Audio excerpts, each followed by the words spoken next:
This summertime saw many of Europe's top festivals make their comebacks after 2 years of COVID restrictions. We headed to the English countryside to find out how to turn a farmer's field into a temporary town full of music and theatre.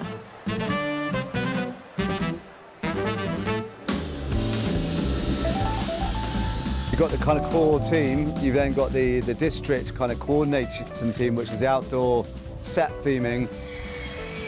And then that goes down into the street venues and the smaller crews. So each one of these street venues will have its own individual crew. So they add their own bit of love and kind of detail and energy to their own little space.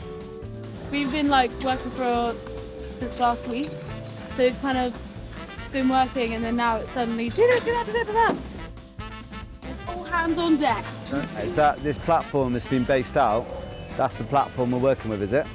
So these guys have done, they've probably been here for about 2 weeks, I'd say, and they've just, they would have planned it for probably a couple of weeks, and scrap yards, and yeah, we do really well out scrap yards and car boot sales, as you can imagine.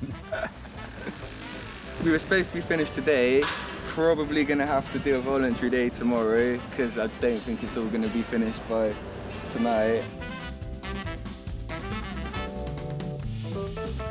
There's probably around 8,000 people on site, I think. We start with the creative brainstorming of how the festival's going to look like in September. And then we do creative brainstorming right the way through up to December. And then January we go into kind of delivery and pre-planning, pre-production. And then it takes us 8 months of the pre-production to get us to opening.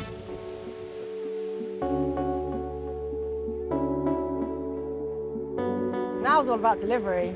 Now we're on the ground, it's making sure that all that planning that we've done lands as it was, how it was planned to do so, and making sure we deliver the best show of the year. There's always last minute hiccups. We've obviously got artists dropping out at the last minute, staff dropping out at the last minute, various things, travel problems, visa problems, all those sorts of things. So whilst it's locked, it's continually changing and evolving. A lot of people want to play here because of but we're a bit different with all the theatrics going on, so we have a good reputation for what we deliver and how spectacular it can be. A lot of the production levels are hugely impressive, so people want to play here.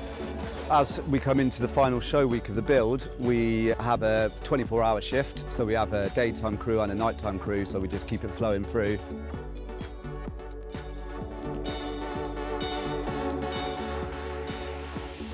Festivals generally get a lot of bad press about lineups not being gender balanced or diverse enough, so it makes you more and more aware of it. It's the first year we've been as bold to try and aim for 50-50, but we've been trying to gender balance the lineup since I've been here.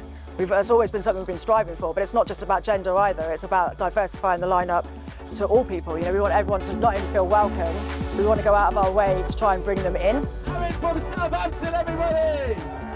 Most of them have been waiting 3 years to come. They've had their tickets for 3 years.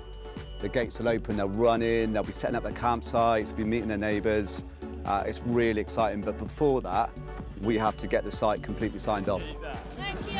Welcome to Boomtown! Welcome! Oh, yeah.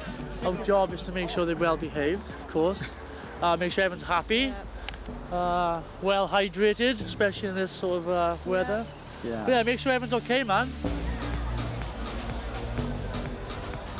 It's great seeing all the public come in, that moment where they come in.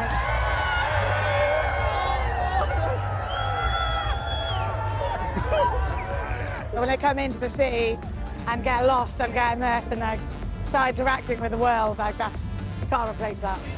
Come back! Come yoga instructor! We're ready. I've learned a lot in the last 15 years being here. I think that's the beauty, because we've grown. We grew at such an amazing speed. There was so much learning every year. What's important to me is to go out and feel that vibe out there. We're all living the dream in Old Town Dairy. So I want to see how it feels for the audience and how they're reacting. Wow, mine. Right now, it's all ramping up and everyone's getting settled in, and everyone just starts exploring and chatting to characters, going through doors. All those really unique one-off experiences you get at Boomtown that people remember, they start happening now.